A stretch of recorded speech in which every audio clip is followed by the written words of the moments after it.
নামাজে সূরা পড়ার সময় ভুল হলে কি করতে হবে?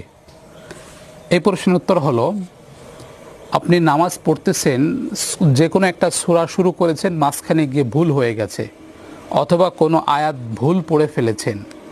এক্ষেত্রে করণীয় হলো, আপনি যে আয়াত ভুল পড়েছেন সেই আয়াত আবার পুনরায় শুরু করা। আর যদি আপনার সে আয়াতে মোশাব্বাহ হয়, যে সেই আয়াত আপনি অতিক্রম করে সামনে এগোতে পারছেন না, সেক্ষেত্রে আপনার ওই সূরাটাই পুনরায় শুরু করতে হবে। ওই সূরাটা আপনি পুনরায় শুরু করে আবার শেষ পর্যন্ত যাবেন। আর যদি বিষয়টা এরকম হয় যে ওই সূরাটাও আপনি পুনরায় শুরু করতে পারছেন না, সেক্ষেত্রে আপনি অন্য যে কোনো সূরাও পড়তে পারেন।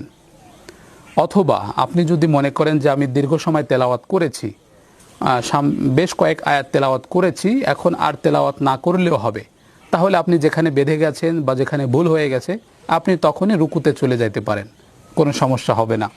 আর যদি আপনি আরও তেলাওয়াত বৃদ্ধি করতে চান, সেক্ষেত্রে অন্য আয়াত থেকে বা অন্য সূরা থেকেও শুরু করতে পারেন।